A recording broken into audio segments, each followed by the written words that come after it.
Hello, everyone, and welcome back to our podcast. I am Chris, joined by my brothers Adam and Eric, and Hello. we are back in the room to talk more about video games. Surprise, surprise. Yeah, it's a twist galore. Has anybody been playing any games before we jump into the discussion lately? Yes. Apart from the game that we're about to mention, because we might have been collecting some footage. I've been playing the game that we're about to mention. Okay. I have not been playing the game we're about What to have you mention. been playing, Eric? I've been playing The Sinking City. Oh, yeah, the old Lovecraftian. The old Lovecraftian. And I've also played, because PlayStation Plus released Call of Duty World War II, I played and cleared that in like 2 days. Wow. Whoa. Ready? Jesus. Is it short? Is it like 7 hours then, or? Yeah, it's pretty short. Oh, well, yeah. I'm really happy they've released that. I only played the first mission in it. Oh, it's because actually... I've been on an absolute World War II binge. Unreal. I haven't Yeah. downloaded it yet, but I'm gonna. Josh Duhamel's character is fantastic in it. So Oh, he's in it, is he? Yeah. I don't even remember that game. I don't remember it coming out. World War II? Yeah, when I saw that you had downloaded it, I looked it up. I was like, when did that come out? Is this It's a the really year old? after Battlefield 1, I think, wasn't it? Yeah. Yeah, I thought it was like a really old game, and it No. turns out that nope, I never saw it come out. The mud is so good. It's again Is one it? of those things where, like, when you're playing Death Stranding or something, you just look at the ground. You're like, this ground is nice. I want Oh, more the of this visuals are ground. very good. Even the Visuals cutscenes are very good. Yeah. I must Some- get on to downloading it. Sometimes Yeah, I'm like, even this just for a looks beginning, real. because it just feels like, remember Medal of Honor Frontline? Ah, yeah. Yeah, so it's like that in like Super HD. Yeah. Awesome. Yeah. So that's what you've been playing. I'm still playing GTA 5. I haven't finished it, but I'm only doing little bits at a time. I'm not getting very far at the moment because we're tending to a little sick doggy. But I'll get back to gaming when she's in good health. But enough of that. Today we're going to be talking about last episode we discussed Grand Theft Auto San Andreas, which was one of our top 5 PS2 games. And I think that's probably, like, if you have a top 5 PS2 games list, San Andreas is probably going to be on most people's, and so is Resi 4. I would say it's going to be on most people's. This one, possibly not. It's going to be on a lot of people's, but a lot of other people would probably choose something else over it.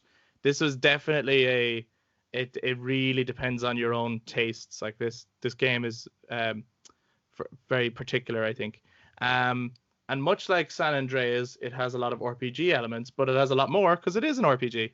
And that is Final Fantasy X, which we talked about very briefly before. We talked about the remaster very briefly before, but we're going to get into a full discussion about the actual game this time around, including our general thoughts. And we will, this time around, there will be a point where we say, okay, we're going to get into spoilers now. Because there is a PS4 remaster of this game, people can get it. It is like widely available. And it is, I think, well worth playing if you're into RPGs, especially if you're into JRPGs. And if for some reason you haven't played this, and if you've played like the Final Fantasy VII Remake and you've just gotten into the series, 10 is a really good one to pick up next if you're looking for one to play. It plays differently, but you'll get a real feel for the classic Final Fantasy play style, but with the modern kind of like voice acting and visuals and that kind of thing. So, without further ado, let's talk Final Fantasy X.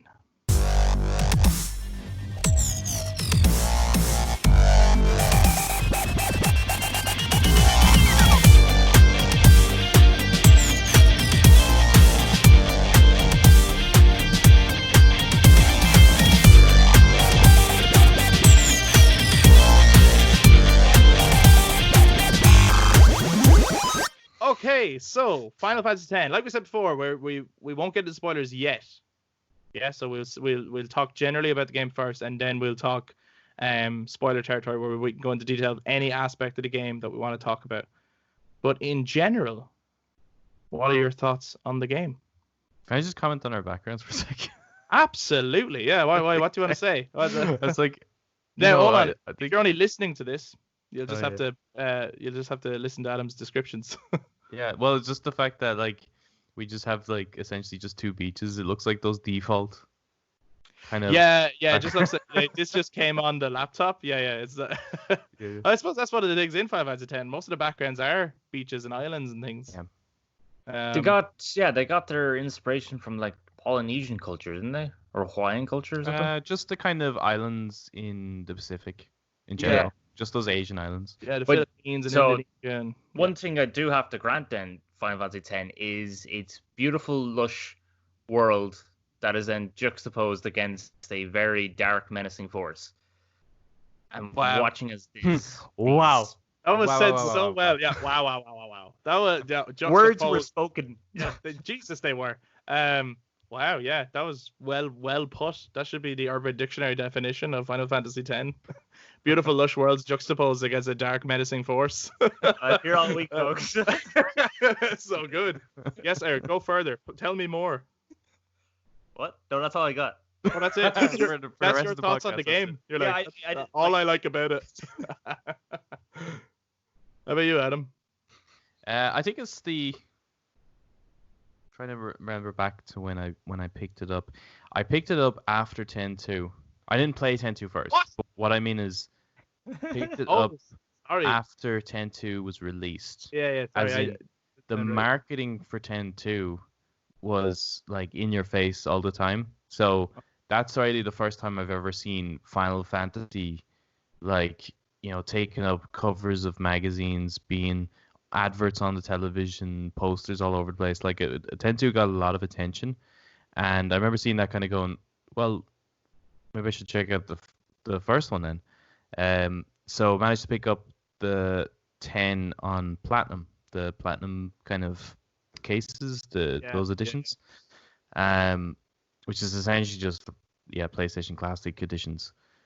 So I would have been late coming into it because I think it was almost a launch title, I think, for PlayStation 2. Yeah, I think it was because enough. they were developing that and Final Fantasy 9 pretty much around the same time, with Final Fantasy 9 being one of the last PS1 games and Final Fantasy 10 being like the new era. I absolutely loved 10. Loved the world was set up, the gameplay I really, really liked, because I think I tried 9. Like 9 was okay. I know there's a lot of love for 9, but I just couldn't really get into 9. So I don't really know what it was about 10 that just latched me onto it, because the thing is about the story aspect of it. I don't think the story is really that compelling until you get way into it. Okay. But there's something else that really drives you in, and I don't know whether it's the badass kind of metal tune at the beginning, It's pretty or good. like their use of really great CGI for some of the cutscenes, or if it's just that gameplay. Like I think it's my favorite. Well, apart from 7 Remake, it's my favorite combat in a Final Fantasy game.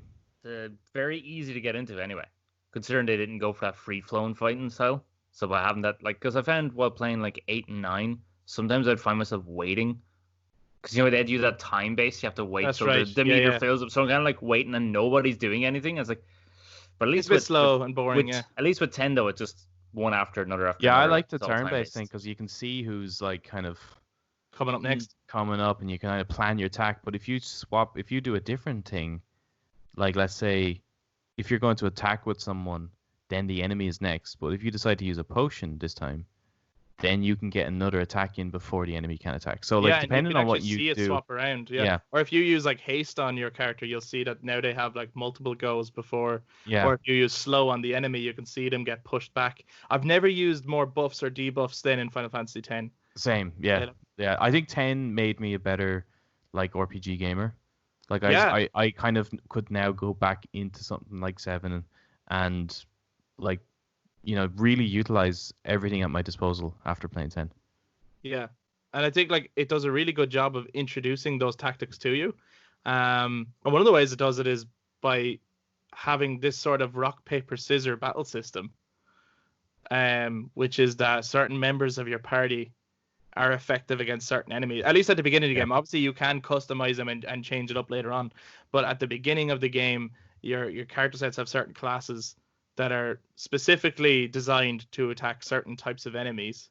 Mm-hmm. And as a result, when you see a group of enemies, you're like, okay, so for this fight, I need this person, this person, this person, and you can swap them out at any time. Yeah, so you don't accidentally have the wrong person. That's great. I fucking love that. I love that so much because you're on a quest with the same party for the whole journey. Mm-hmm. And in all the boss fights, you will probably utilize all of them. You won't stick with just 3. And so you have this thing of while I absolutely adore 7 and I love the party members of 7, there is an element where it's like, well, like people do ask that question, who is your 3? Yeah. Right? 7. They go, who's your 3? Or who's your 3 that you use the whole time of you? In 10, it's the whole party. There is no who's your 3. It's you use everyone, and it's a really tight group, and they're all on like the same quest. And I don't know, it feels less like a group of people just thrown together, because it's a very specific quest. There's not like your main character is thrown into it, and then so you're experiencing the story through his eyes, and so you're new to the world and he's new to the world, and everyone else is explaining the world to him, and through that narrative you are getting a sense of the world. Like that doesn't work in the likes of 7, where Cloud is of that world and he understands how it works, and actually he's the expert telling everyone else how stuff works because he has experience at Shinra or whatnot. But in this time around, you're playing as a guy who is in a new world. He doesn't understand it and has to have everything explained to him, and as a result you get the narrative, and I love that. I love the way the narrative is told to you, and you get every aspect from history to the religion of the world to the sports of the world. It's a really fleshed out like world. Spira. Yeah, like even that, like the sport thing, like obviously you play as a sports star, which is weird. Which is weird. It's weird that you're essentially a football player. Yeah. And your kind of motivation to go on the journey starts off with you just wanting to help out a team, essentially. To go on that, but you just so happen to be going on the same journey as some of the other main characters.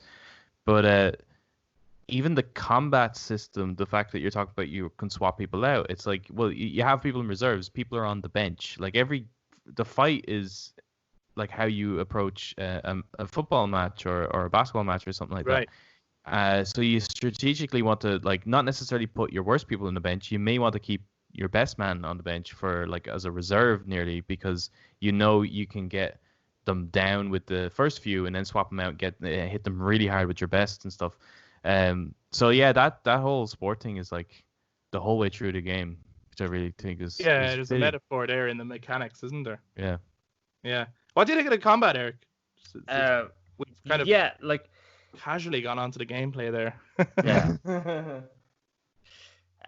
Yes, I do prefer the kind of idea that everyone's together and you can swap out to them, because it kind of reminds me of like Lord of the Rings, which obviously as children we all love. So I think that was one thing that was really drew us to it, because you got the whole group and they're going together and they're all working together to battle or whatever monsters there. And then I absolutely agree with the idea of when you have RPGs, it's always best to have that each character is unique in their own right. Because if everyone's the same, there's kind of no point in having anyone. Like, you know what I mean? So by having that they're all individual strengths and weaknesses, then they're really good against particular characters and stuff. And as well, like, when you're saying like they're like a fellowship, I agree with that. Like they really are. And every time you enter a cutscene, like whoever is in your party at that point will be there. So it's not a case of there'll just be like 2 people with you. Like they're all there for all the big events. And so I feel like everyone in this game has a really strong arc, because at different points, each of their characters get tested in different ways, until obviously the climax of the game. So like, it's just it's probably my favorite Final Fantasy party actually, 10. As much as I love the characters for 7, and I like 7 is for me is a far superior game, but just as a actually tightly knit party, I think 10. I mean, there's only one character in 10 I don't really like, and we will have to talk about it. It's kind of he's a big one. There's no avoiding him, but I think the rest of them I like them all for very different reasons, and there were some of them I didn't like when I was younger. But as I've gotten older, I've grown to appreciate them a lot more and kind of understand their role in the world and their role in the narrative and in the story. And I appreciate that too. The much like many of the other Final Fantasies, the narrative is definitely the beating heart of this. Like, while the gameplay is solid and really good, it is definitely a narrative-driven game. So this is not like a game you can throw on like San Andreas and just mess around. It takes a long time to get going, and it takes commitment to really I think see this game through. it's once you get to Besaid, which is, you know, we're talking maybe an hour into the game. Yeah. That's when I think it starts to get really compelling as a story, and it from there on it just keeps going and going and going. Like it's fantastic from there on. I think the beginning of it is very slow, but it's kind of necessary because of, you know, how that develops later on. Yeah, very much so. What do we think of just generally? First of all, Spira, the setting, the world of it. Gorgeous. I think it said that with my epic quote. Let me repeat that for you, Chris. How I feel about it. Let me say it again in case you didn't quite Didn't catch it. I like discussing people within Spira, which obviously is kind of the blood of any nation. I love the kind of the racism that goes on. Or not racism, no. The kind of no, I don't. But I like having that kind of idea of like these really zealous religious people, and then going in clash with these kind of science people. It's a clash of ideologies, really. Yeah, I've used the wrong word there. Yeah, so the clash of ideologies between them is great, and then the hypocrisy that some of them use as well. Yes, and we'll get to that. But that's something that makes it really interesting and makes the world feel more alive and believable.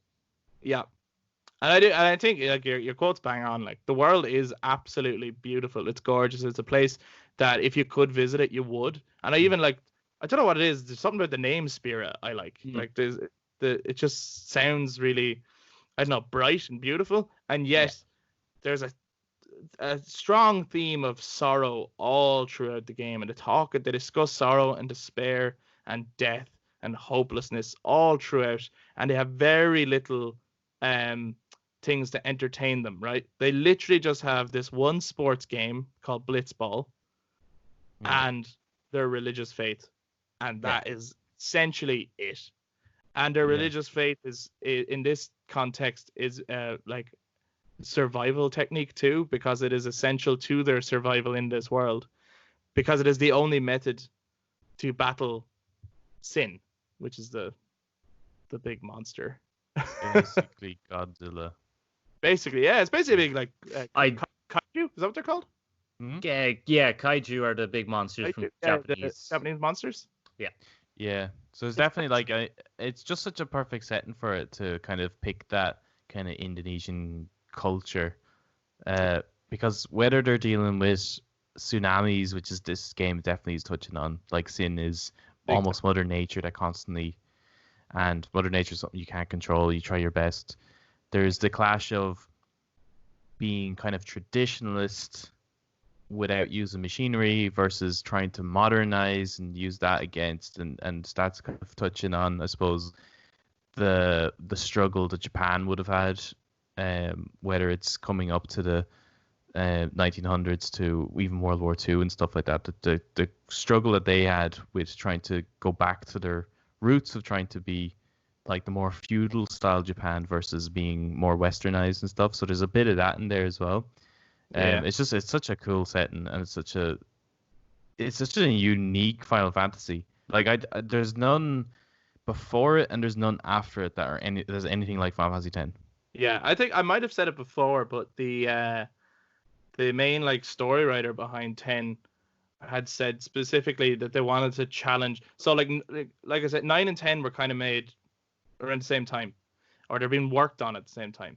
And 9 was very much about going back to the roots of Final Fantasy and to like a Dungeons and Dragons kind of medieval, dungeon crawler, and it was praised for doing that. 10 then was the opposite. 10 was challenging what a fantasy has to be. So like, it didn't have to have the European medieval setting. It didn't have to have knights and like what people typically expect. And I don't think I've seen anything else with the same identity that 10 has. Like Final Fantasy 10 has a very specific identity.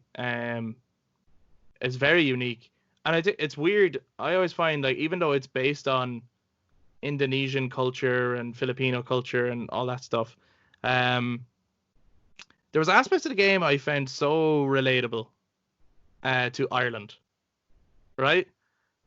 Which is weird. And it was obviously not how the place looked. Jesus, Ireland, if you've never been to Ireland, lads, it's not that bright. Right now it's lovely. Right now it's quite nice, all right. But the ocean now. is not like as clear as that if you come to Ireland, right? The Irish shore is not like that. But no, it's the thing of like the only thing. It's not Ireland's not like this now, but growing up, sports and religion, like huge. Sure. Okay. And the fact that the sport was like what's the word I'm looking for? It was supported hugely by religion. Like the GAA was like big thing. You know what I mean? Like there was just something about it where I was like, I know that this church is based on many religions and it's a made up religion and it takes in a lot of different ideologies, but I couldn't help but just think of the Catholic Church. Like I couldn't help but think of it. And blitzball, I couldn't help but think of like Gaelic football or soccer that everyone was playing. As I was growing up. So it is actually like when you look at all the different sports in the world, it is closer to GAA. I think it's GAA underwater pretty much than it is soccer or even American football. Because they kick and handle the ball. Yeah, and they have to like kind of essentially dribble, which is like move a little bit underwater. They can only move so far, and then they have to pass it on. You know, they can't just keep swimming with the ball, really. From that gameplay perspective, actually, because you get to play the sport, and it becomes a mini game. Did any of us ever understand it or enjoy it? No. So I'm kind of like I'm replaying it, and I'm gonna give it another bash. But I always liked for me it was a bit like the pod racing scene from the Phantom Menace, right? Yeah. That's a scene that some people hate, some people love. Now I love the pod racing in Phantom Menace, right? It's actually one of my favorite scenes in that film because I get saga. In the saga even, as a whole. Because for me it's like it's that that Circus Maximus, you know, stuff that you would get from like the older films. Isn't it? Which film is that again? Spartacus? No, it was Ben-Hur. Ben-Hur. Yeah. It's essentially that in space. I think it's like it's a really cool. What? That is space, but on a planet. No, but like space age kind of take on that. Yeah. So I love like exploring new kind of like of course this nation or this world would have some form of sport, and it's something that you don't really see, and sport is huge in this world. People fight over sport. You know, I was saying to Eric over the weekend, I mean, there was a war in Central America over football. Like there was an actual war over it, like and two countries went to war over a game of football. So like people, you know, they're really passionate about sport. So it's mad that we haven't really seen that as a centerpiece for any game, really. Or FIFA. Well, no, yeah. But within the culture of like trying to define something, like I mean, you get card games and something like The Witcher, but it's like, you know, what kind of sports do they play? Yeah, no, it's true. But that doesn't necessarily mean I enjoy playing the sport. I just like the idea of there being one and it being like a spectacle that people, you know, not many people want to get together in this world because of it, you know, if people gather together, it brings across sin and sin will destroy them. But that's something they're willing to kind of get together for. Yeah. Is the Blitzball. Yeah, and it's interesting that it's the exception for many things. Yeah. Yeah, it's so, anyway. But Eric, kind of like, isn't it, that happened recently, didn't it? What's that? Wasn't it even with the COVID pandemic? There was a sport was allowed to go ahead, I think. Cheltenham. Yeah. Yeah. So even with the Yeah, how nice. serious things are. Like people are still willing to get together just for a bit of sports ball. Yeah, nice one, lads. You're not able to skip that sequence, are you, in Blitzball? No, you have to play it once. Play once, yeah. You have to play it once, but you can skip it after that. After that, it becomes a mini game that you can collect players for across the world, and at any sphere you can play a game of Blitzball. You actually have to, I think you have to win so many games in order to get Waka's ultimate weapon. Yeah, you definitely improve Waka with it. So, but Eric, I'm guessing from that you don't particularly like it. Never understood. I was like, when you stop, I was like, right, okay, I move, I stop, do I shoot? Do I pass? Okay, this person's right beside. It was like playing XCOM, actually. Right now, obviously, I played this before playing XCOM, but my partner's right beside me. One of my teammates is like, right, I got like a 92% chance of throwing this ball and they're gonna catch it.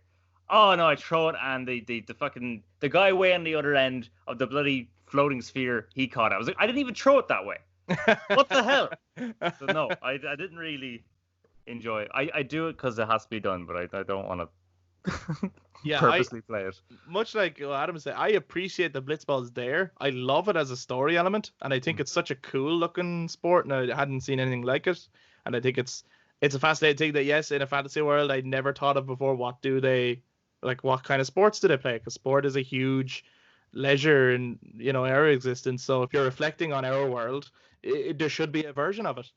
And so when it was there, I was like, wow, this is incredible. But playing it sucks. Playing it sucks. I find out with I just can't get it. I just don't get it. I know that it basically, the Blitzball game works as a RPG as well. There's like your characters have stats, and based on your stats and then the stats of your opponent will determine how successful certain moves would be. But the tutorial for it is terrible. It's so long. There's all these like different bits, like you have to scroll down through this list of stuff to read through, and then it's there's almost like that Fort Condor thing all over again. Yeah, it's it is. You're just like, it's like, let me just get back to the good stuff. I'm sorry. Oh yeah. Fort Condor made no sense to me. No, I remember I was playing that when I was going through Final Fantasy VII. I was like, how am I supposed to stop these guys? Like, they're just constantly coming. It makes no sense. I just let them up because you get to fight them. Unfortunately, in Blitzball, though, there is no way of just like, can I just let them win and then I beat the shit out of them? Those nuke goers. Yeah. Assholes. But yeah, no, I appreciate that it's there, but I don't particularly like it as a game. But I do know people who did like it and got really into it. So there must be good though. At least it's there. Yeah. I think there for someone. It's another subtle thing though of the fact that it's a fantasy, that these people are able to like breathe underwater for like ever. Yeah, well, only people who have trained in it. Mm-hmm. But not everyone. But it's it shows up in your party. Still creates some sort of like fantasy kind of element, because it's not like you can have people who are expert swimmers, but it's not like as if they're gonna be able to survive underwater throwing balls for like hours on end. You know what I mean? Like there's people who've trained themselves to go underwater for like ages. Well, yeah. Right, thanks, Adam. I don't know what the record is. Tom Cruise held his breath for 7 minutes underwater. Yeah, I was watching someone recently. No, Blitzball game is longer than that, but yeah. I watched someone recently who was like he made a short film for National Geographic, I think, and he's a I think they call them free divers or something like that. They go down with no equipment at all. They just hold their breath and they go down, and the video footage is stunning. Like this guy doing, like, it's almost like this kind of Final Fantasy style stuff, right? And he does things where he looks like he's kind of running, like the camera will be upside down, but so he's actually upside down, like but it looks like he's running along the surface but underwater. It's like really cool shit. Wow. Yeah, I should definitely check that. And can you not do that stuff with the equipment? Is it too heavy or something, or? It's something about the having control over your body kind of thing, and getting, being better and stuff. Of course, they could do it with the equipment, but the whole purpose of it is like for meditative. Someone should train to be able to go into space without any equipment. Now that'd be fucking impressive. Try not to freeze to death.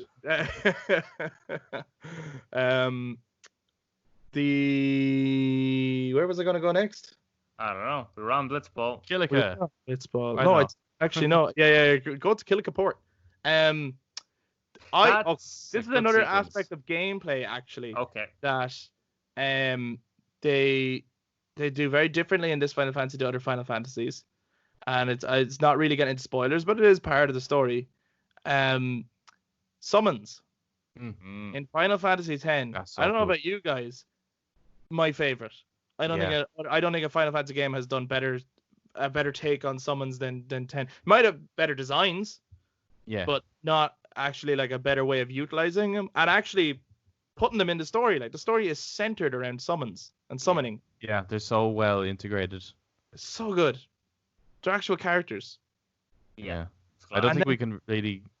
We probably should hold on till we get into spoiler territory to talk more about summons, but. Well, what I mean by like from the gameplay aspect is that you get to control them. Yeah, I love that. That shit's so cool. They're amazing. They're iconic designed as well. Like, you know, what I mean, you see them once and you're going to like remember what they look like forever. Oh yeah. I think the only one where I'm like, I don't really like the design of it is probably Valfor. I don't really like the design of Valfor. I think it could be a little better, but Valfor. Ifrit looks great. Shiva looks great. Bahamut is so good. Bahamut is so badass. I think Yojimbo's my favorite out of all. Yeah, he's cool. He's cool. I don't like the Megas. Is that called Mega Sisters? Mega Sisters. Yeah, I don't really like them. Yeah. But, and Anima. I love Anima as well. Anima is so cool. Anima is the best thing. Creepy as hell, but cool. Yeah. I don't even know what he does. He just winks at you and you're dead. Yeah. She. Oh, she. I'll tell you later. What about the one underneath her? What's that all about? It's all one. It's all one, really. It's just a messed up, crazy design. That's another thing in the setting of it. All the creatures that exist in the world have an explanation or a story as to why they exist. Ah, man, they explain so much. There's some stuff that falls flat, unfortunately, and we'll talk about that later. Yeah. But so much of it is actually like grounded within its own world that it totally works. The last little kind of gameplay aspect I'm supposed to talk about is the leveling up system. It has the sphere grid. What do you think of the sphere grid? I think at first I thought it was really overwhelming, but it's actually really easy. It's so easy. I think it's probably a bad design when I think back on it. Right. Because you look at it, it does look so overwhelming and confusing. But once you just start using it, like you can literally only go one way. But it'd be the equivalent of, I suppose, like almost like a maze. Like a really easy maze. Like a maze looks confusing, but you just, follow a certain path and you're through it. Like, so I think the design of it is probably poorly executed, but it's a really, I think it's a nice way to actually up there. It's because you see that kind of thing or something similar to it in Final Fantasy VII Remake, and I thought that was really cool, like with the weapon system upgrade. It's very similar. It looks like it, yeah.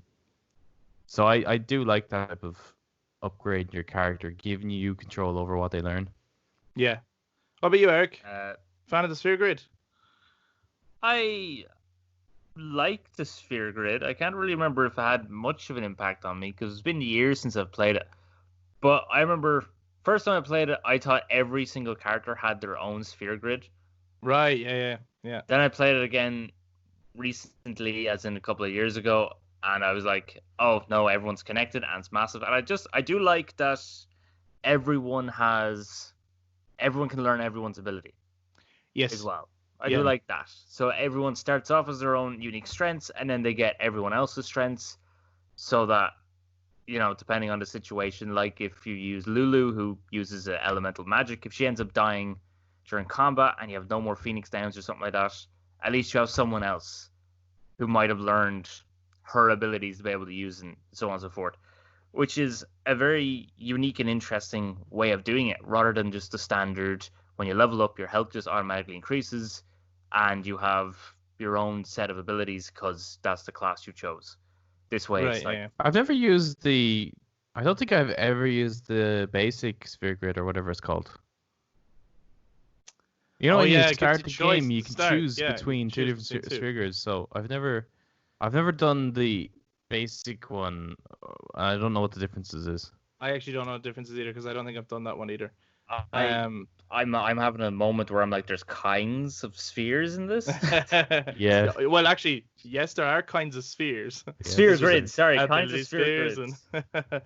and I really like the sphere grid. I'm a big fan of it. I think it's I agree that when I was younger I found it very overwhelming.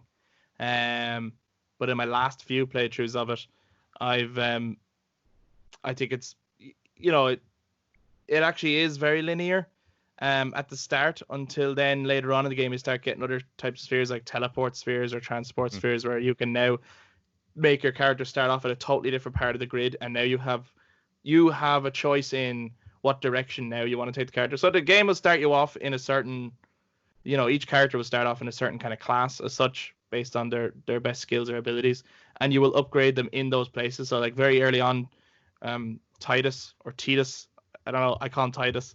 He should learn haste early on, or Lulu should learn fire and water early on. But then later on, you can take them down totally different directions, Yeah.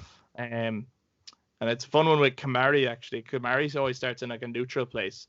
And so it's always a good idea to transport him somewhere early on and get him to learn different abilities from But the different thing people. is, like, the whole character upgrade thing we see that in Skyrim as well, that you start off with a specific class, so you're going to be better with certain things, but then you can upgrade and learn absolutely everything. I think Skyrim is probably better executed. It's less complicated, It's a lot more, but Yeah, no, in fairness, it's a similar idea. It's a is. similar concept.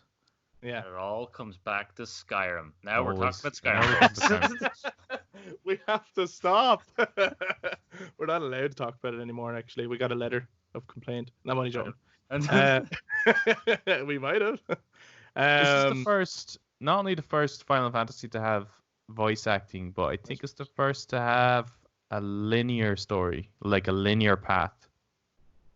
Okay, what do you think about both of those elements? Because start with the linear thing, right? Because it doesn't, it does not do the open world map thing, right?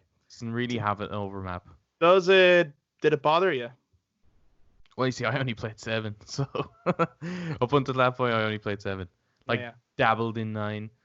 But even now, if you look back now, like, now that For me, complaining about Final Fantasy X being like, that was a break for a few people. It's like, oh, it's linear, as if that is a problem. For me, it's not a problem. I get a similar feeling, like, which it kind of reminds me of Ocarina of Time, the way it's laid out, right? Okay. So the Legend of Zelda, if you take the Legend of Zelda series, I think a lot of people would agree that Ocarina of Time is the best one in it. It's the most linear, right? It doesn't have that open world that you had in the original Legend of Zelda. I don't think that breaks it at all. It's like you've got these, like, kind of, I suppose people could say that the main kind of Hyrule area is open, but so is the Camlands in 10. So I think it's the same thing. But you're pretty much on this linear path where you start off in, like, kind of foresty area, then you would go to, whether it's a snow area, underwater area, a desert area, etc. Yeah. You get all that in 10 as well. I think 10 is very similar to Legend of Zelda in terms of how it tells its story, the kind of traditional, almost like, the Lord of the Rings linear quest, right? Journey path. Yeah. I love it. I think it's great. What do you think, Eric? I never really played 7, so the only games I really played were that were story-based games were like Devil May Cry and Metal Gear Solid. So for me, it was like, this is linear and this is the way games are. They're just linear. Like, I know I played San Andreas. I know San Andreas was open and everything like that, but to me, like, San Andreas was like that was the one of its kind. Like that San Andreas was open. That was it. Every other game was linear. So for me, it was nicer to start with 10 as a child, because of the fact that I've played such linear games, that going into something like Final Fantasy 7, which was just open, and it's like, hey, where do you want to go now? Haven't a clue. Would have been a bit more overwhelming as a child. So I found the linearness was a nice way to ease you into Final Fantasy. Yeah, I have no issue with the linear path thing. I think it makes it very clear. Like, you do have a certain quest. You're trying to go to each temple in a particular order, So in a way, like there is no time to be messing around either. There's this looming constant threat that like it's like we got to get on with it. We don't really have time to go off and like decide in what order we'd like to visit towns. And also later on, you do get an airship where you have the choice now of revisiting any area you've been to before and some areas that you hadn't been to before if you want to explore other areas. But I think because they did it in 3D and they tried to do a lifelike type thing and they tried to do the voice acting and all that. So if you play 7 or 8 or 9 or 6, any of the games before, you do have to, there's a kind of an abstraction, right? Or you have to suspend belief. Like when Cloud's walking around that map, you know, it's a metaphor, it's symbolic. He's not that big suddenly and the world is small, right? And you have to also believe that there are, you know, many things that happen along the way, like, oh, they probably set up camp in a forest somewhere. And, you know, like, that's just like blank playing space between towns, between events. So in this game, they're making it lifelike. They know they can't give you the entire world to travel at will. Like, it's just not possible with like the technology that they had at the time. But what they do instead is they give you these linear paths. But if you look around with the camera, there is a wide world out there. So they haven't made the world smaller. They just found a different way of doing the abstraction of disbelief, which is you're still traveling the world and you'll see all territory. And I love that. You see all the territories, desert, snow, jungles, forests, tundra plains, everything. But they just have to limit your actual travel space within that, you know, and they put it on a linear path. For me, it doesn't feel linear. However, if you play games like 13, in 13, it felt linear because the map didn't have those wide. Now, I know you do get to an open plain later on, but for ages early on, you're in actually like these underground tunnels and you're in all these places where like, or you're in like this junkyard type place, I think early on. Yeah. It's all walled in. So it's literally just corridors for ages where it's like, this is linear, not in like a smart game like choice way. It's just corridors, endless corridors. Like, so I could see when people hear linear games, I think they sometimes think of that and they go, no, I don't want that at all. But no, I think 10 does it really well and really cleverly. Yeah, I mean, like we touched on it before, where we really love games that have gameplay and setup that serves the story, and that's one thing that does, like, it works better as being linear because they're on a pilgrimage. Yeah. You know, like your whole party is just trying to get to the one place, and they have to go to certain locations on the way, which is great because it gives you a reason to visit all the places that you need to see in the world, and it gives you an actual excuse to travel the world. But it's not like we get to a place and now a story change happens, so now there's a new reason to go to another place. Yeah. The quest remains the same the whole way through. I love it. It's that Lord of the Rings thing of destroying the ring, right? They literally just have the one task, but it means traveling the world. Yeah. It's a tight story. It's clever and effective. Yeah, very much so. Really. And then the voice acting, because it's the first one to have voice acting. Yeah, I mean, that's so good. You know, you're gonna have to. It's somewhat a product of its time, right? It exists. It's there. It's not quite. I mean, there are some performances that are great. Yeah, I don't think it's all bad. No, like Waka is brilliant. Kimari is great. Lulu is actually really good. Lulu's good. Riku is good because you get straight away the kind of character she is. She's fine. Yeah. Orin is perfect. Most of the characters are. Titus is actually really, really good in his like inner monologues. I don't understand why there's like a difference in like how his voice is being delivered and the lines are being delivered between the on-screen Titus and the off-screen Titus. It's really strange. I think as well, it's not only voice acting that makes Titus very hard to bear. Some of his animations and things, some of the actions his run animations not good. And just even like doing awkward flips at times and doing like, you're like, what are you doing, man? What are you doing right now? Why aren't you Cloud? You could be such a complicated character, but you're just coming off as fucking annoying. And I have to play as you. He's the beginning of unbearable protagonists in Final Fantasy. Big time, yeah. Because I think before that, most of your protagonists are actually fine. You see, I suppose it depends on how you read them. You know, there is an element to that, and they weren't animated too much, so you had an interpretation of how they behaved. Zidane like reminds me of like a cocky kind of Disney or Pixar kind of roguish character. Yeah, Which he's the ladies' man, right? Zidane is always flirting with girls. Yeah, it's a little bit like that though. The ladies' man at the beginning. Titus, yeah. It's all right to start, yeah. Yeah, and even when he sees Yuna for the first time, like Yuna, I think is great. Like, what a great character.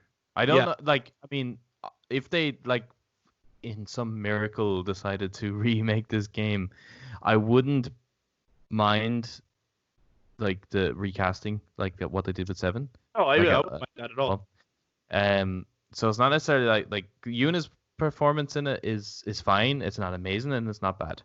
Yeah. But her character is incredible. Yeah.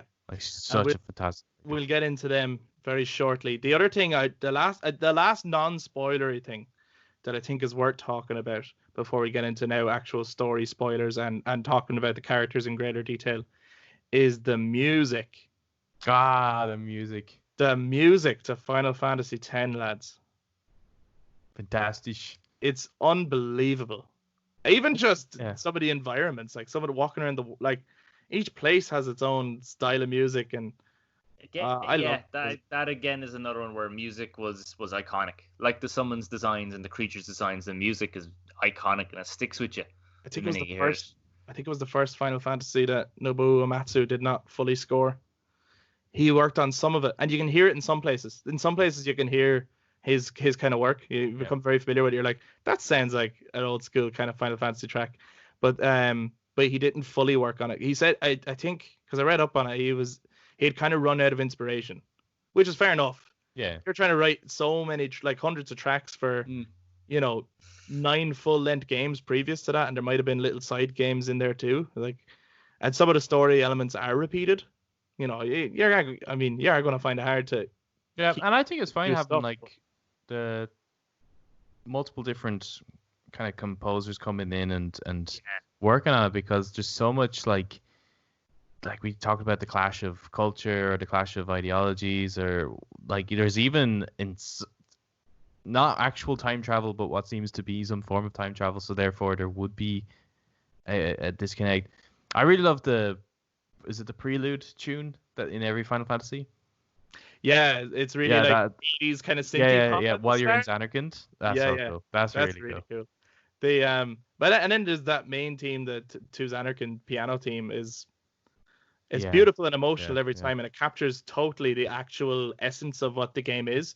Like, it's bright and hopeful, but sad and full of despair as well. It's a beautiful piece of music. Do you guys have prayers? I love the prayer tune from the Fates. Oh, it's so good. That's amazing. So good. Do you guys have a favorite piece of music from the game? Probably the prayer, I think. Yeah? I think so. You sit at night calming yourself down going, I just think every time it comes on, because throughout the game, I think the music fits every moment in the game. Yeah, really well. And there's the locations are lovely, even the people are really, really nice and stuff like that. Like, it's such a cool place. And then every now and then, when you hear that prayer, there's this ominous kind of presence. There's something there that's just brings you back to reality, kind of a thing, like what they're doing it all for, and kind of a reminder of the past and the present and the future. Very solemn, It's strangely unsettling at times. Yeah. That prayer music. There's something about it that's just this feels both calming and wrong. Yeah, it's weird. I remember playing the game younger, or even just experiencing elements of it, and at all points, at no point early on did I actually question the church in it, because I was like, well, I've seen Sin, I've seen what he does, and I see that this is a necessary quest to defeat Sin, and they're going to show us how to do it, and great, and this is all part of the mechanics and the story, and yet something always felt off. Mm-hmm. And I never thought it was them, but something always felt off, right? Yep. Yeah. Shut up, yeah. Yeah, say no more. Eric, have you a favorite piece of music from the game? Besaid. When you're there, you just love get it. that sense of like, yeah, things are nice. This is a nice place. I want to run around here all day, all night. Yeah. This is class. So just Besaid again is another piece of music that just stuck with me the whole time. I think of Final Fantasy X. I think of that music. I think of that one of those several shots of Tidus running through the lush forests and everything. And it just kind of reminds me of, like, I don't know, back in the day when we were young and we, for the summer, go down to Curracloe or something like that. Which is, for anyone who doesn't know what Curracloe is a beach in our area with a nice foresty area. It is, and actually which that looks beach, nothing like Besaid. It looks more like Besaid, but if you're not from Ireland, that beach is where they filmed the opening to Saving Private Ryan. Yeah. So that's it cool. looks more like that. Check it out there. Yeah, the bombshells are still there. There's bodies everywhere. Everywhere. I know. But the I mean, I love that music. I love so much of the music. I think my favorite piece, and I can't think of the name of it, it plays at a lot of points. I actually consider it the main theme of Final Fantasy X, and it's not the one that everyone thinks it is. So like there's that piano one called Tizanarkand, which it plays at the start. And that's the one that would be considered the main theme, but I actually consider this piece the main theme music of Final Fantasy X. And if you open up the PS4 remaster, it's what plays on the menu. Oh yeah, okay. I love it. It's epic, especially when it gets into it. There's these little drums that come in and everything, and it's like that's so good. That's a good tune. I love it. Yeah, that was a good one actually. Yeah. Epic. There's actually, if you play the PS4 remaster, there's like an alternate to the music, isn't there? There's a remastered version of the music, yeah. Right, that's a little weird, I've noticed. Yes. It's a little off. In some places it's a bit better. Like, so I think in battle the percussion is a bit better and stuff. The battle tune is definitely better. But that Jex music is not good. No. And on that note, actually, the battle music isn't great. I like it. It's okay. It's more trumpety and chirpy than the rock and roll tune of 7. But after a while, that is one of those ones where if you're just trying to get somewhere and you keep landing in battle, you're like, oh, not now, please, not now. That one can get really every annoying. time you walk in, the screen does the shatter, that gets old quick. At first, it's a very cool transition into battle. Yeah, I remember I always when I was young, I loved it. And I wish for like the remaster and stuff they could maybe tweak some of this, but I much prefer at the beginning of 10 when you're swimming and it just automatically kind of goes into battle. Yeah, it goes into this like bubble thing, right? Yeah, it just kind of slowly swirls in and that's it, rather than doing the transition thing, which is it does get old quick. Looks like a fucking iMovie transition. Yeah, it's just about to say, or like Windows Movie Maker. Yeah. I liked it at first, but it does get old. I agree with that. I think that's kind of like with most Final Fantasies though. Like you love them all at first. You're like, oh, this is kind of cool, and then you're like, right, I did that battle. Then you take another 2 steps and you're in another one. I'm like, seriously, come on. Like I took 2 steps. I just fought. I didn't even get time to heal. All my party are dead. Yeah, I think all toads as well. If Final Fantasy VII Remake is like their first Final Fantasy game, they're gonna get really pissed off. I think with like going back to play some old ones and experiencing those. I'd say in those situations, that's where 12 would probably get huge praise because you don't have those transitions. You just see the enemies and just go straight into battle. Yeah. A lot of people did praise it for that. I suppose just before we go into spoilers, and like we've talked about the setting and the gameplay and the music and all that stuff, if this all sounds good and you've never played Final Fantasy X, do recommend it. And if you're wanting to know kind of traditionally before 7 Remake what Final Fantasy was like as a series, I actually think even though 7 is like I don't care what anyone else says is the best game ever, I actually do think 10 is probably the best one to start with. I think it's a really good, if you want to get that old school, like the old turn-based style game, and like what the old school Final Fantasy games felt like, I think 10 is your easiest way in because the voice acting and the music and the graphics and the story will really grip you. And then the battle system is really good. It's a really good way of getting into it. Yeah. And from that one, if you like, that one will teach you the strategy a lot better. So that if you decide to go and play older ones, you will actually try out the strategy stuff that it doesn't highlight to you at all. You have to just figure that stuff out. But yes, let's get into spoiler territory. So from now on, we can talk about anything in the game, late game stuff, the whole shebang. So, Okay, I got one important question. Okay. What's this game about? Yeah. What is it about? Is that a serious question? Well, no, I think you do know. Will we tackle my serious question now, or will we wait till a little bit later? You can do it. Yeah, go on. Go ahead. I hope everyone who I hope from now on people have played the game or at least don't care. Okay. The game takes on a sort of like Inception style idea, like the movie, not the actual meaning of Inception, but that like you're a dream, that it can exist in dreams, but exist outside of dreams, and people are like, oh, cool. What is your character? Yes. Yeah, well, this has been debated for a long, long time. The game has an amazingly well-told story up until that point. Yeah, and at that point, it falls off the rails. The Titus twist is bullshit. Absolute bullshit. If he had traveled through time is a better story. Yeah. Than the one they actually give you. So what it supposedly is that the Zanarkand that Titus is from is like a dream Zanarkand, they call it. And he's one of the residents of this Zanarkand. I don't know if he was ever a real person, right? And this Zanarkand is basically being summoned the whole time by the Faith. Okay. Right? Because Yu Yevon is making them do that. Because he wants to keep his memory of Zanarkand alive. Okay. That's basically what's going on.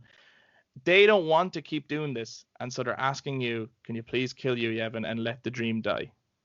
Yeah. Because this is actually what channels the cycle of sin. Like, so sin is actually just there as Yu Yevon's armor. The whole thing of destroying Machina, that's actually not like Yu Yevon's goal at all. That's not really what he's about, which is unfortunate because that's actually better. Well, he's kind of. I mean, like, wasn't that the That's what Zanarkand didn't really use Machina. They used a little bit, but not really. They were like an Aeon nation. Yeah, there was a giant. Yeah, they're at war with Belial, yeah, which were a Machina nation. Yeah. So Sin was an ultimate Aeon to destroy the Machina wielding Belial. Yeah.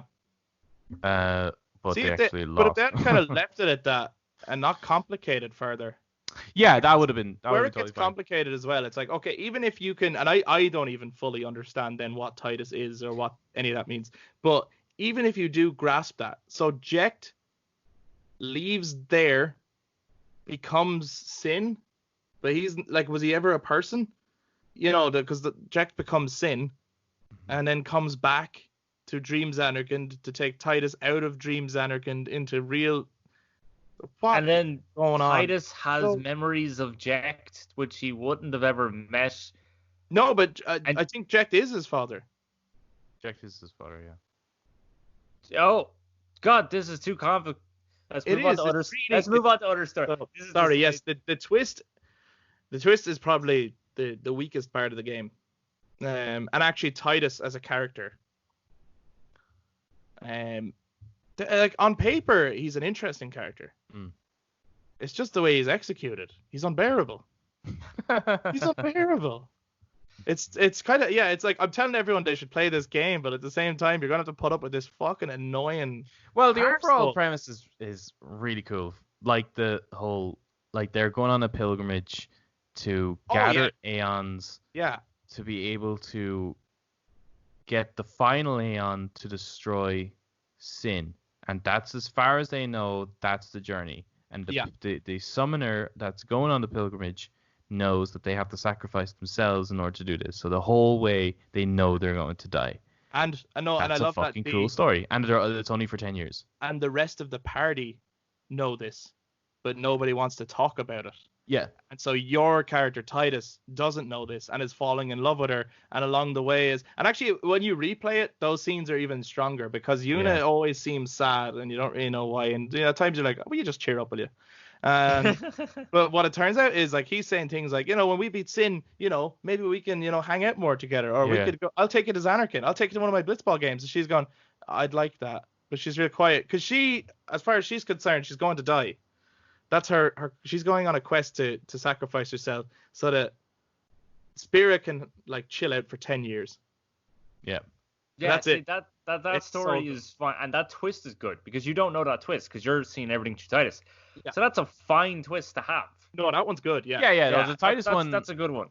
Does kind of overcomplicate it, but it's because it's at the very end. It doesn't really matter. No, like the rest of it doesn't ruin the game. The rest of it is so good, and the story is so strong, and the quest is really, really good. But I just think I think Titus is the main con of the game. I think he is the problem in the game. The rest of it, like the other party members, you were saying as well, like that Yuna is such a strong character. I totally agree. I actually see her as the hero of the story. Yeah, I mean, she knows exactly what she has to do and is happy enough to do it, which is. But she's always she's so interested. She's always putting other people's happiness first. Like even she's very much a nun.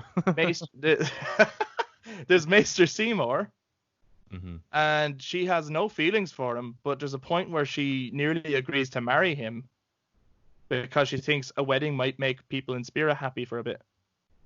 Yeah. Like she's so determined to just like literally give up her life for the service of other people's happiness. Like no matter what it means, whether it's her death, whether it's getting married to someone she doesn't love, or anything at all. Like she'll do anything. And then that's why it's nearly a heartbreaking story when she has put her fate totally into this, her life into this, and then her fate starts to crumble. Yeah, because she realizes the whole thing is like a conspiracy and a shambles.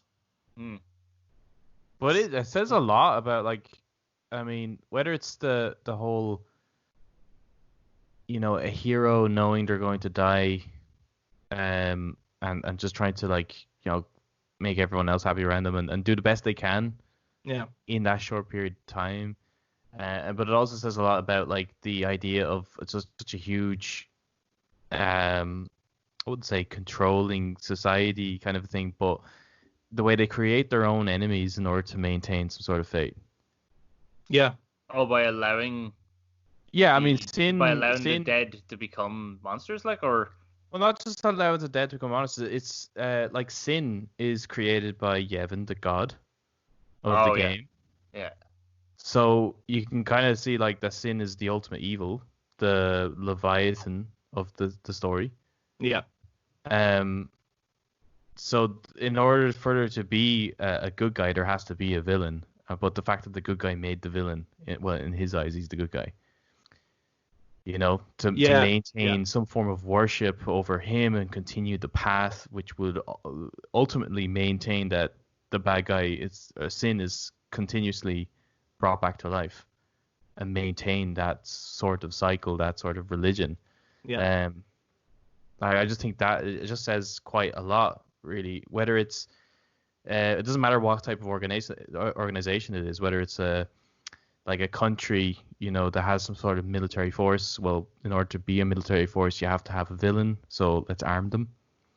Or whether it is an institution such as, like what Chris was mentioning earlier about the church. Okay, so in order for the church to be alive, you have to have a villain.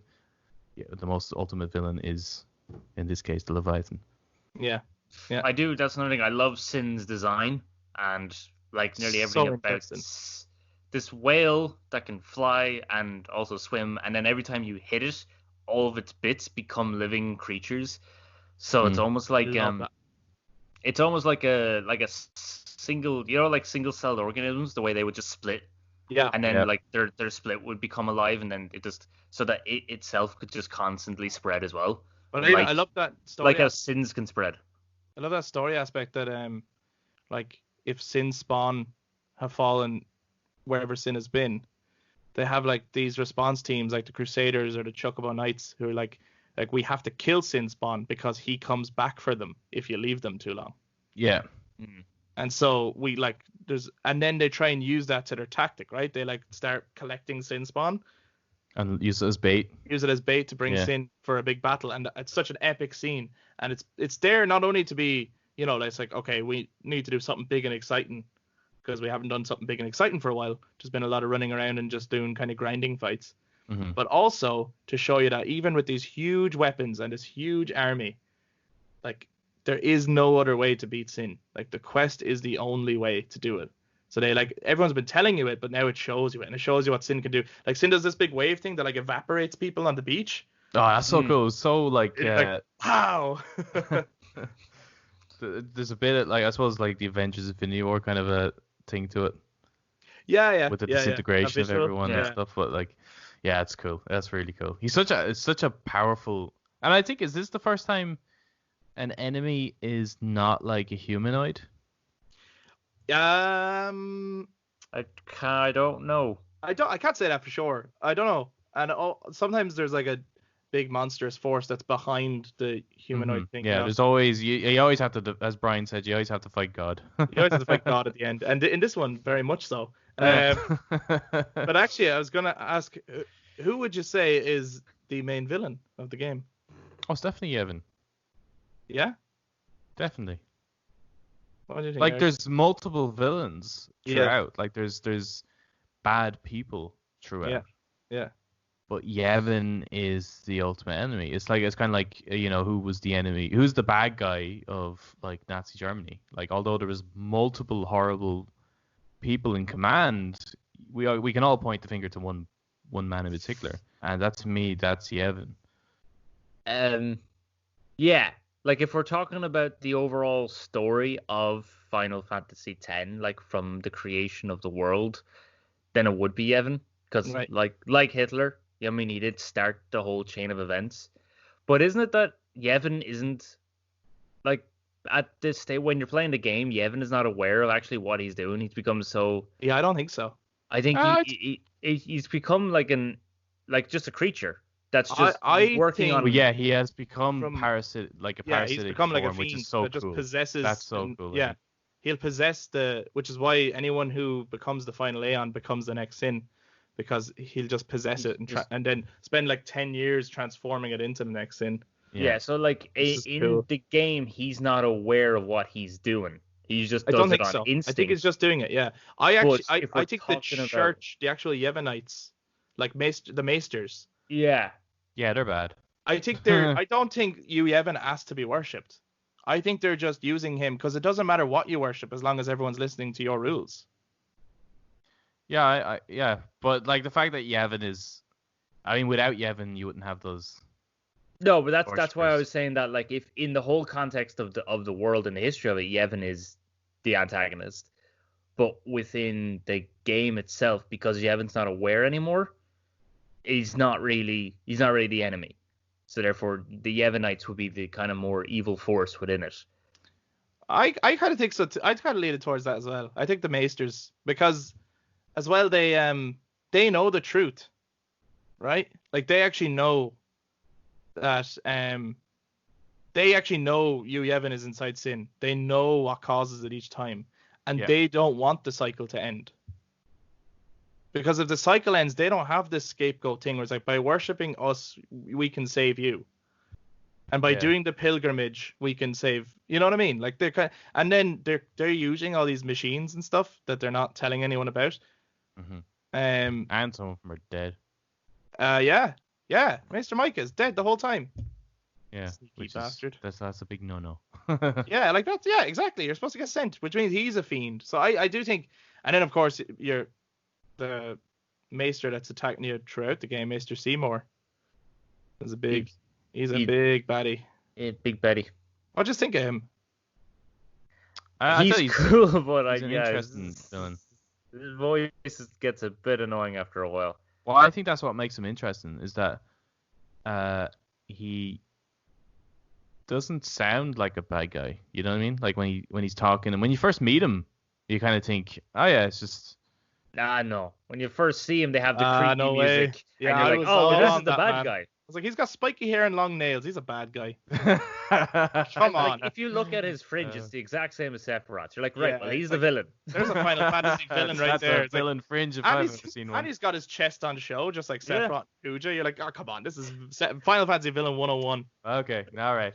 I wasn't No, but because I actually remember that, because I was like, oh, there's the villain, and you, because I actually remember I was watching your playthrough at him, and you were like, he's not the villain, he's the maester, and I was like, he looks like a bad guy. Why? He's got long nails. Oh, and that makes him a bad guy. He Yeah. was. Yes, Goes about long nails equal villainy. He's a very interesting character. Yeah, but I do like that. Like you see, I don't see him as the main villain. You see, and I think that's. Yeah. I think if he was the main villain, it's kind of a. He doesn't seem as dangerous as some of the other people in the game. Someone like Unalesca, for example. Right. Which is another, I suppose you could say, is another villain. Yeah. But then Seymour is straight up Sociopath. he is a bad guy. He would wear like "I am bad guy" tattooed on his chest. Like he would. He's he's a psychopath. He knows he's doing horrendous shit. Whereas I suppose Unalesca and Yevon think they're doing the right thing. Yeah. I love when I think Yevon does know what he's doing. I don't think he's not aware at Maybe. all. I think Yeah, Yevon. I didn't think he did. I think Yevon is. I'm just going off the fact that he looks like some weird Kamidogu thing with two floating pillars beside him. Well, he's just Yeah. become more fiendish as he does more evil deeds. But I think that Yevon, the fact that he keeps Anakin alive through dream form, it's like he's almost like some form of nationalist. Oh, I think Yevon knows he's doing that. I Yeah. don't think Yevon ever asked to be worshipped though. Oh, right. I don't think his goal was to be the god of the world. No. Do you know what I mean? Yeah, he just So wants. I think in that way, the Yevonites are using him, even though he doesn't know he's being used in that way. He's just doing his thing. He's like, I'll keep creating sin. I'll destroy anything that I don't like. Essentially, I'm on like a tyrannical rampage of everything that reminds me of the war, all the Machina cities and whatnot. And I'll keep Zanarkand alive because that's what I want to do. But the Yevonites have created this whole other fucking thing, like that Yevon is our god and everything, because just to have a god, it's like a scapegoat, right? It's like they're just using it as a form of control of the world and of the people. Yeah, and they get power out of it. Yeah. And they decide which Machina is okay as well. Like Blitzball, they use loads of Machina for Blitzball. Yeah. And because Titus brings that up, I think he goes, how come this Machina is okay? And Waka ends up talking about like the scriptures and what Machina is okay and what Machina isn't. And he's like, but who decides that? Like what's the deciding factor of what Machina is okay? It's like, hey, don't question the scriptures. It's like it's really interesting. It is good. Yeah, it is good. Everyone is like dumbed down because there is this actual physical threat. And so it's like you have one big truth, which means you can tell as many lies as you want. So good. So good. I love Seymour as well though, because when they encounter him about killing his father. Yeah. And he's like, and? Yeah. He doesn't give a shit. He's an absolute psychopath. I never liked his design, but as a character, he's so interesting. Great character. And I think he's the one that first introduces you to Anima at the Blitzball tournament, and it's really that's cool. the first CGI. time you see Anima, yeah. And back on now to Anima, because we're talking Yeah. about Seymour, Anima being a female. Am I correct in saying that that's his mother? Anima is Seymour's mother. So And every form of Anima that you get? Or... Yeah, no, Anima is his, there's not different forms of summons. Right, okay. And so the Aeons in 10 they all used to be a person once. Yeah.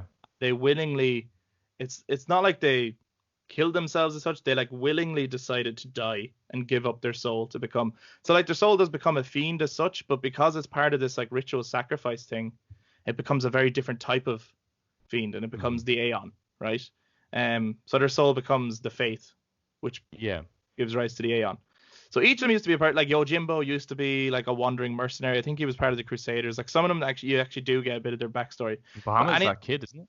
Yeah, Bahamut is the kid that's guiding you the whole way through, basically, and wants you to end this cycle. But yeah, Anima is Seymour's mother, who I think was praying to it's I'll give up my. She was so tortured by what her son was becoming, and she was like, I'll give up my life willingly so that I can watch over him. But then her form took this like tortured self, and he like used her for evil then, and she just became more and more twisted. That's Uh, awesome. and then his father found out, and he killed his father in his sleep. And I love that his father makes that sphere where his father's like, I know I'm going to die, and I kind of feel partly responsible because Seymour's my responsibility. But can whoever finds this, can you please kill my son? That's so good. Bruh. It's so good. I love it. I love it so much. It's really good. It's really like There's like there are some awesome fucking stories in cool it. shit there. Yeah. I think probably the one character that I don't think gets explored enough, or maybe they do, and I just completely is Lulu. Lulu, yeah, she has a little bit of it. I think most of her story is really because, I mean, she spent her whole life in Besaid with Waka, so there's an element there of like their story is very intertwined. But like, I think most of her story is that she loved Chapu, right, Waka's brother. Yeah. So she is motivated by the fact that Chapu was killed by Sin. But also, there's a moment in the Camlands where you talk to another guy.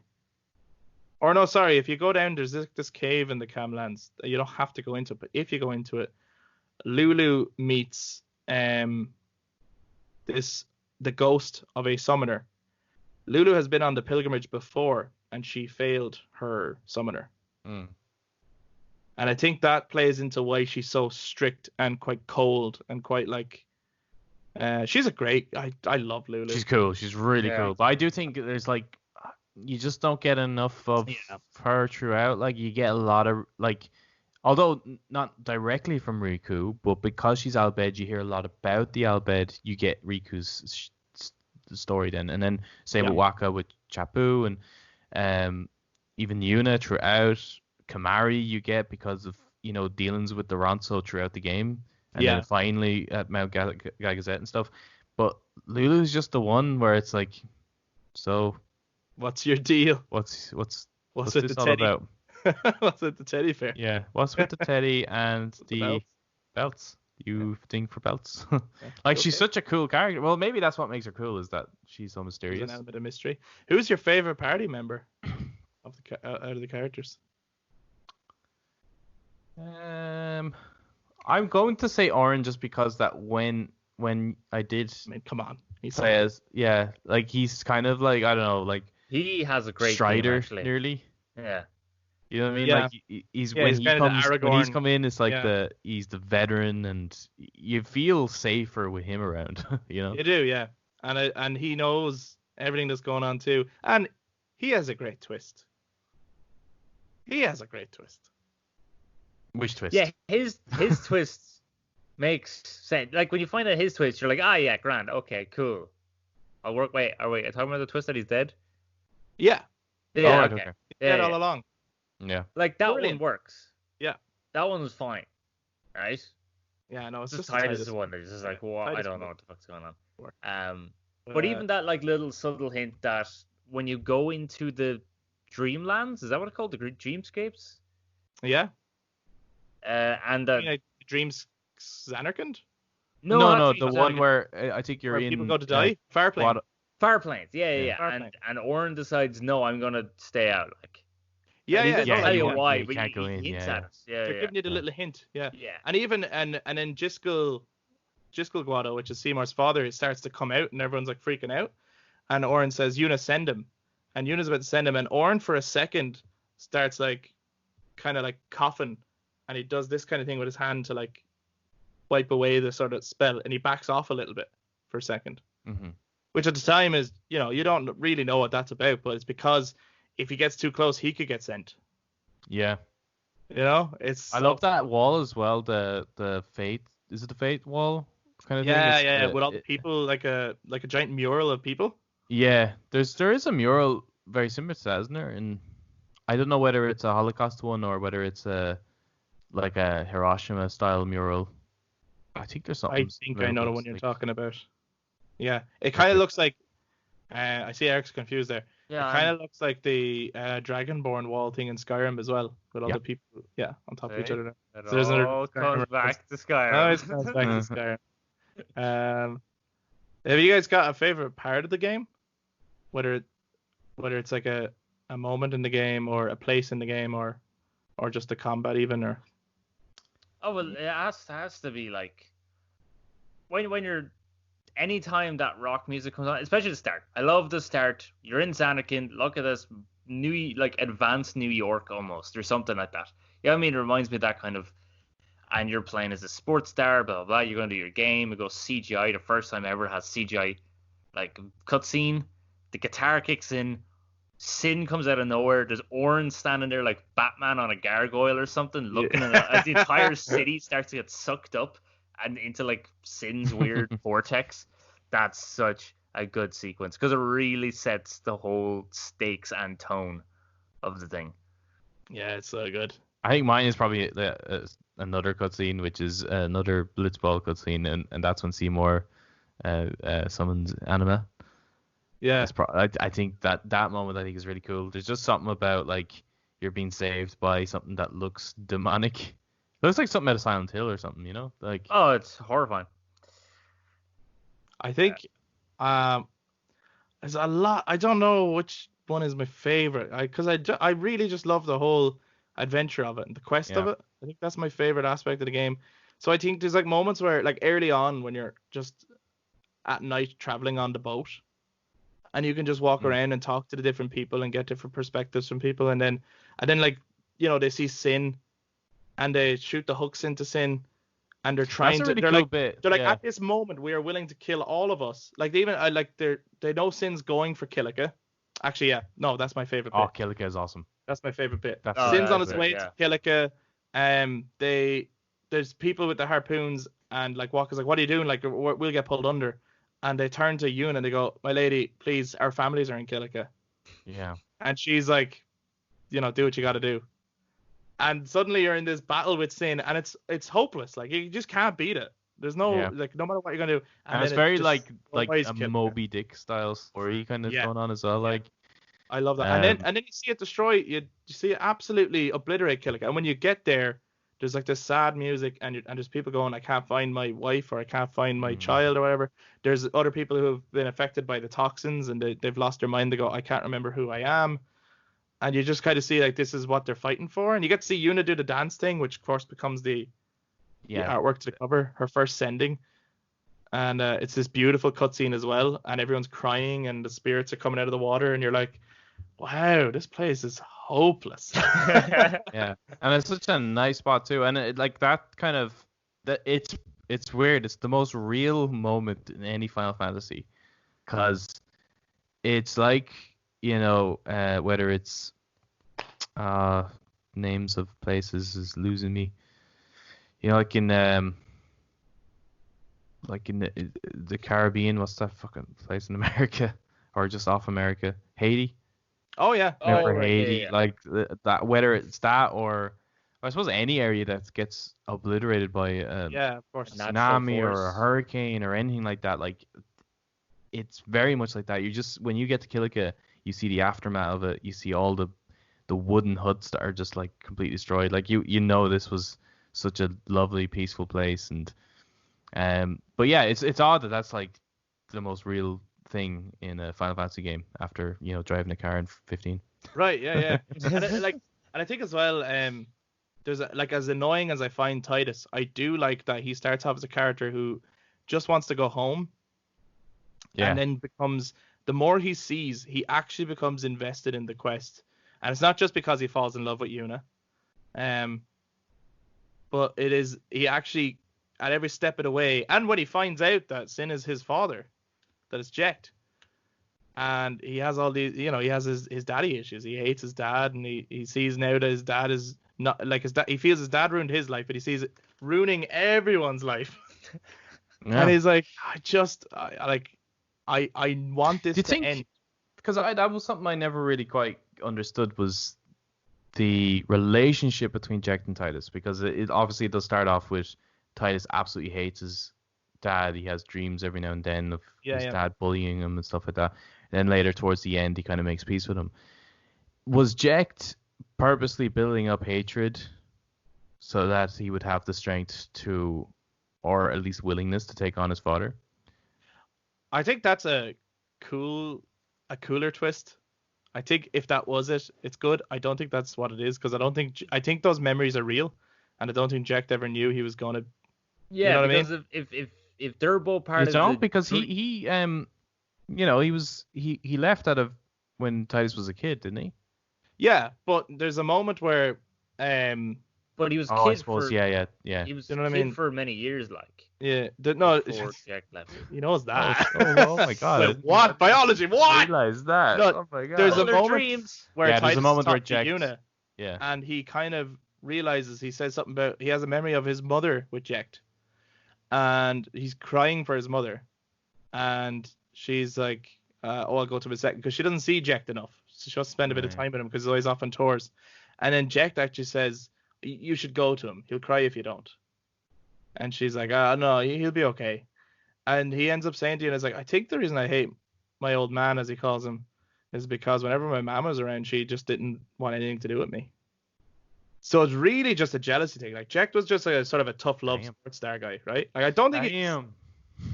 like I like it is really cool because like, Titus or anything. I don't think that's the message. Like, I don't Yeah. think he was just sort of a tough love, tough dad kind of thing. yeah, it's not really something you get from that type of story either. You know, like it's like there's a lot of hard shit in this game. You know, Yeah, and the game is for 12s.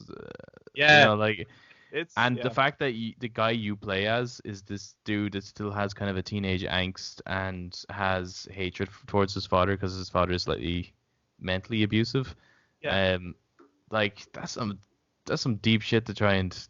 And like That sounds like killing every his father, 12-year-old's childhood. like fighting this big monster and like killing his father is actually like a giant metaphor for basically like finally confronting his father and basically having that conversation that he's had built up in him for so long. Like the last Yeah, line he and has then- with Jack, I think, is, "I hate you," and he starts crying, and Jack's going, "I know, son, it's okay, I know." Yeah. And then he goes, And they make peace with it. and they make peace with it, and at the end they have a weird high five. It's fucking weird. They do. They go which way. Good But on you. it's like, yeah, I don't know. Like, okay, it's a weird thing to say, but it's sort of like Jack going, "You're a man now. Stop being. You've manned yeah, up." yeah. You know. Yeah, you've- I you've suppose there is a started bit of a really- commentary there about what it means to be a man then, because Jack seems like the what would be the stereotypical, you No know, emotions, yeah, like masculinity, sports Yeah, he ball, is. kind He's of toxic. He's drink like- and barbecue and shit, and then like Titus, has moments where he does need to express himself emotionally, and Jack's like, will you stop, Brian? We should talk about that moment where he needs to express himself emotionally, because it's probably the most talked about thing. Like 5 out of 10 is so many amazing moments, and yet this seems to be the only thing that people talk about on the internet, and it's the laughing scene. It is hilarious. It is hilarious. I was saying to Adam before we started recording, Eric, I don't know if you know about it. There people on YouTube have like taken the sound bite or the sound clip of Titus laughing and put it to like the melodies of the music. And it's hilarious. So like, just wonder, it's like I'm not going to do a very good rendition of it, but just so you know what kind of thing you're in for, it's like ha ha ha ha ha ha ha ha. You should look it up. It's so funny. It's become a huge meme, really, hasn't it? The Titus laugh. It has, yeah. Which is such a pity because like, the moment is actually. a really nice, good moment. No, yeah, I was going to say, if you watch the full scene in context, Yeah. there is somewhat of a natural lead up to it, and if you've been playing the game up to then, right? If you've been playing the game up to then, you already know Titus is unbearable, and you can kind of look past it. If that's the first thing you see, I think it's going to really off-put you from trying the game out. Yeah. Okay, well, which one do you think was more awkward? The laughing sequence of 10 or the dancing sequence of 7 Remake? The dancing sequence. Definitely more awkward. For me. Adam Yeah. wants to think about it. I'm gonna say the laughing sequence just because that when I played it first, like with the remake, at least I was I'm anticipating something Yeah. awkward. Yeah. But with the 10, when I played it first, that was left field, man. Like, where See, did that come out of, you for know? me, when it happens in 10, I go, there's Titus. There he goes again. It's fucking annoying. Whereas with 7 Remake, I was like, what are you doing to Cloud right now? Like, I know he has to dress up as a woman. I know that's part of the story, but what's this sexy dance he's doing? Like, and he's so good at it. What the fuck? Yeah, no, for me that was way more awkward because it felt way out of Cloud's character. But Titus, I was like, yeah, I mean that's him. That's him in a nutshell right there. We're coming, I think, to the end of the conversation about Final Fantasy X, and we've covered quite a lot of it. Is there an aspect of the game you hate?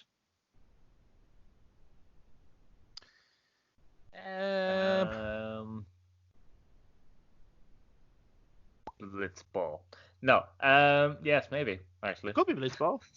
I think I really like Blitzball. That's actually Adam might say the same thing. The bit when just after Xanarkand got destroyed, and you wake up in the water, and I get what it is. The idea of him now being alone and having to deal with being cold and being hungry, something he probably never had to put up with. Yes, but it's really kind of slow, and it still kind of like feels like the start, but it's like that bridge between the actual start and the game. It's not well executed at all. No, I get you. it's a bit, and it drags on a bit because I know that's when you meet Riku, and it's great that you meet Riku in the Albed first, but then they have to go on a mission with them, and it feels very kind of sidetracky. So it's a bit. That's something I wish they would touch on a bit. Isn't the ship that you're kind of trying to excavate the ship you end up on the end? Yeah, it's the airship. That's really not clear, like at all. I think someone, if you talk when you're on the airship, if you just after they escape from the Albed home base, right? Mm-hmm. If you go talk to Riku, then she says it. So she says, "Do you recognize the ship? It's the one that we scavenged down." And she does say it straight out, but only if you talk to her. So but even if while you're scavenging, like regardless of it not looking like the airship you're on, it doesn't look like anything, like right. I think the artwork there, like it just looks like a heap of rocks and stuff. It doesn't actually look like you're actually scavenging anything, really. Yeah, because it would mean more if you recognized it. So I think so, yeah. Because then when you're like, oh wow, like this was all set up. This is great. Oh my god! I just think it probably would improve that slow beginning if that had that a huge payoff kind of thing. Yeah. But yeah, I would probably agree with Eric. I think that bits because if you're wanting to replay the game, like that's a moment where you're just like, Jesus, I just want to get to Besaid and just get on with this, man. Right. Yeah. I think I don't particularly like the Camlands. There's nice music there. I think a lot of people probably like that bit because it's very reminiscent of older Final Fantasy games. It's a big open plain with lots of grinding and stuff. Mm-hmm. But for me, it's in terms of scenery, it's the most boring part of the game. Like the rest of the world is actually very interesting looking, and I think that place is really boring. And then also, it's exactly what I just said. It's a lot of open plain and just fighting. And for me, that like as much as I love the combat, that's really not the draw of this game. The draw is the quest. And at every point, every time you meet a new town or go to a new temple or meet a new person, something interesting genuinely happens in this game. Or you get a new interesting piece of lore. I love meeting that St. Patrick looking guy Machen who tells you the history of the world all the time. And that, as they say, is that. I love him. He's so good. But yeah, the Camlands are a bit boring, in my opinion. Could that be another reason why the game kind of sometimes reminded you of Ireland? Because you got the St. Patrick roaming around. Yeah. He kind of looks like him, doesn't he? He does, yeah. Like a lot, actually. Not even kind of. He has the hat. And he wears green. Yeah, he is St. Patrick. The only thing he's missing is a snake. Yeah, I think I know the game is well received and it is well known and it got a remaster and everything. For me personally, I feel Final Fantasy X is underrated. I still feel it's underrated. I think it's better than it's largely given credit for. I think it gets well-deserved praise. I mean, I've heard people mention it being one of the best games on PS2.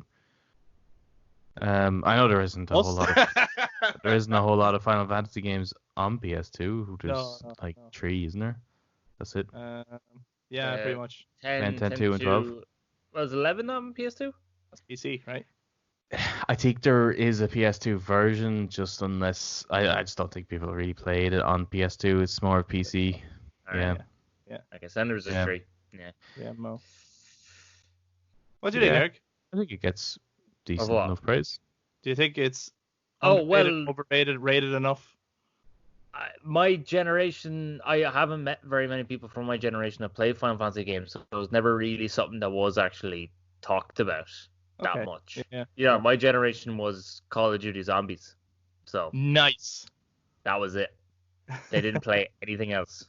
Well, I'd be curious then to put that question out there and see what other people think. Like, what do people think of Final Fantasy X if they've played it? Do they think it's underrated, overrated, rated enough? Didn't need a remaster, does need a remake? I don't know. I'd love to hear people's thoughts. I love this game, and I think that concludes our talk on Final Fantasy X and all of its weirdness. But we will be back next week, where we'll be talking about another one of our top 5 PS2 games. We've done 3 of them now, so there's only 2 left to go. So, I mean, it's no surprise the other 2 were 2 Metal Gear Solid games, and there's a reason we put them kind of beside each other. It was really just to run one into the other. So with that bit of knowledge, I think people could probably figure out which one we're going to be talking about next. So until then, bye-bye and stay safe. Bye-bye.